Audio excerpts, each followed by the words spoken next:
എല്ലാവർക്കും നമസ്കാരം. എൻസൈക്കോ മീഡിയയുടെ പുതിയൊരു വീഡിയോയിലേക്ക് എല്ലാവർക്കും ഹൃദയം നിറഞ്ഞ സ്വാഗതം.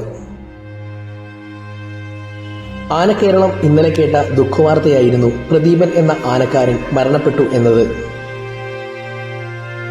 ഉള്ളൂർ കാർത്തികേയൻ എന്ന ആനയുടെ പാപ്പാനായിരുന്ന ഇദ്ദേഹം ആനയിൽ നിന്ന് പരിക്കേൽക്കുകയും വേണ്ട സമയത്ത് ചികിത്സ തേടാതിരിക്കുകയും ചെയ്തതോടെ ഇന്നലെ മരണമടയുകയായിരുന്നു. ഇദ്ദേഹത്തെ ആന കൊമ്പിലടിച്ച് കളഞ്ഞതാണ് എന്നും എന്നാൽ മറ്റുള്ളവരോട് വീണ് പരിക്കുപറ്റിയതാണ് എന്നുമായിരുന്നു ഈ ആനക്കാരൻ പറഞ്ഞിരുന്നത്. ഇദ്ദേഹത്തിന്റെ മരണശേഷം പുതിയൊരു വിവാദവും ഉയർന്നു വന്നിരിക്കുകയാണ്. മറ്റൊന്നുമല്ല, അമ്പലപ്പുഴ ക്ഷേത്രമുറ്റത്ത് പരിസരവാസികളോ ആനപ്രേമികളോ ആയിട്ടുള്ള കുറച്ച് ആൾക്കാർ ചേർന്ന് ഒരു ഫ്ലെക്സ് വെക്കുകയുണ്ടായി. ആരാണ് അത് സ്ഥാപിച്ചത് എന്ന് അറിയില്ലെങ്കിലും ഞങ്ങൾ ആ മരണത്തിൽ സന്തോഷിക്കുന്നു എന്നതായിരുന്നു ഫ്ലെക്സിന്റെ ഉള്ളടക്കം.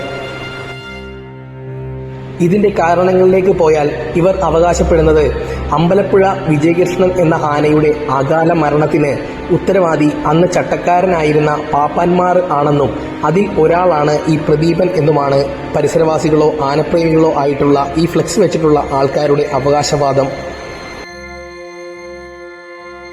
അമ്പലപ്പുഴ വിജയകൃഷ്ണൻ ആനയുടെ വിയോഗം ചെറിയ വേദനയല്ല അമ്പലപ്പുഴക്കാർക്ക് സമ്മാനിച്ചത്.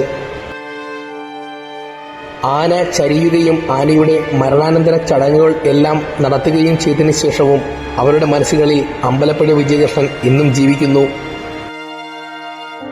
വൈകാരികമായിട്ടാണെങ്കിലും ഇങ്ങനെയൊരു ഫ്ലെക്സ് വെച്ചതിൽ പ്രതിഷേധവും അനിഷ്ടവും അറിയിച്ചുകൊണ്ട് മറ്റൊരു കൂട്ടരും രംഗത്തുണ്ട്.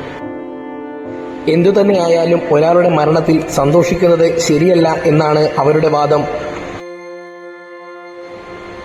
മരണമടഞ്ഞ ചട്ടക്കാരന് ആദരാഞ്ജലികൾ നേരുന്നു. ഫ്ലെക്സ് വെച്ചത് ആനപ്രേമികളോ പരിസരവാസികളോ ആരാണ് എന്നതിനെപ്പറ്റി യാതൊരു ധാരണയുമില്ല.